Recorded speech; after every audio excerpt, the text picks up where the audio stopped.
guys, and welcome back to my channel. So if you've been watching any of my Girl Boss Goals videos, you'll know that I'll have previously mentioned chapter plotting.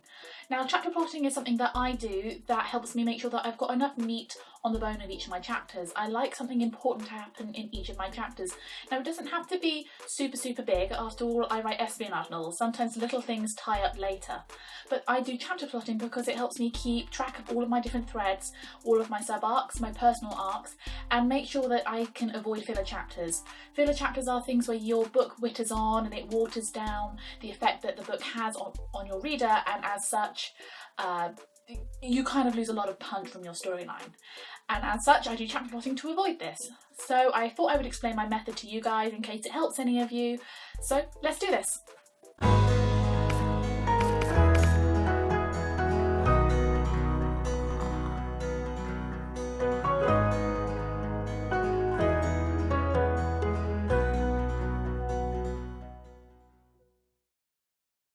Hi guys, so just a quick note before we start. So I'm sharing my method, how I chapter plot, but it doesn't mean that that's the only method out there. If you try this method and it works for you, then I'm really great.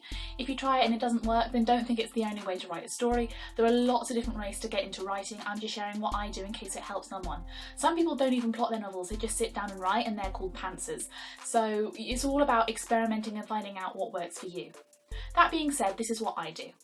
So at this point I've got a basic outline for my story. I may not have specific chapters, but I have one or two characters that I'll flesh out and add more as I go through my plot in more detail, and I know roughly where my beginning is, my middle is, my end, what my themes are going to be throughout the book. So what I do is I write everything that I know on post-it notes and stick it with washi tape to the wall. Now I use washi tape because that means it doesn't mark the wall, and that way I can see everything, it's outlaid in front of me. And what I'll also have is I'll have a notebook and I'll have a word processor open with chapters labelled from chapter 1 to chapter 20. Now you don't have to use 20 chapters, I will go under or over as required, but I like a standard round number of about 20 chapters because it just helps me with spacing in my mind. So then I sit down and I start thinking about chapter 1. Where do I want my book to open up? Now the brilliance about having everything on the wall in front of me means that I can see the future of the book, everything that I've got so far.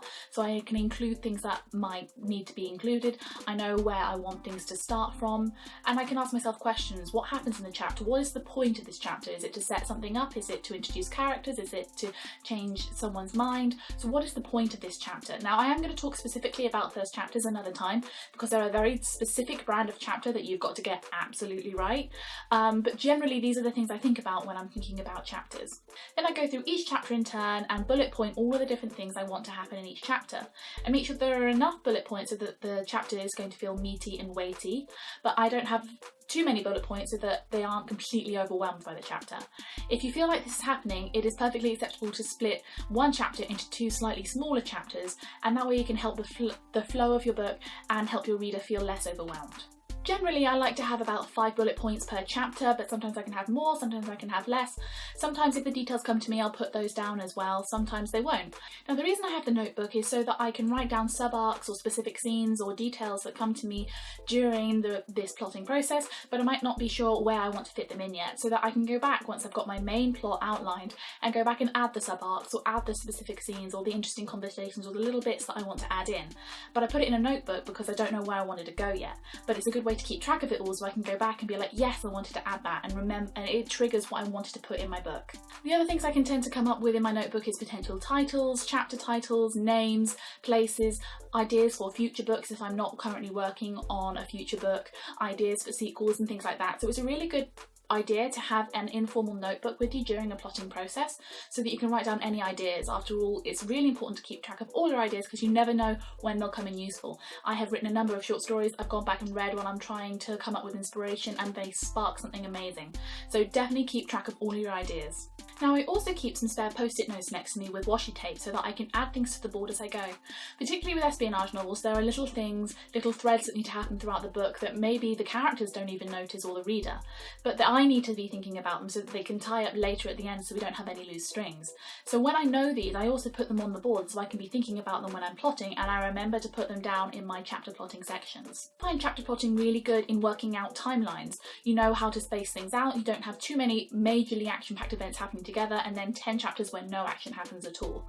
I find that it's a great way to work out timelines, spacing, and make sure your novel doesn't feel too overwhelming at the beginning and then lackluster at the end.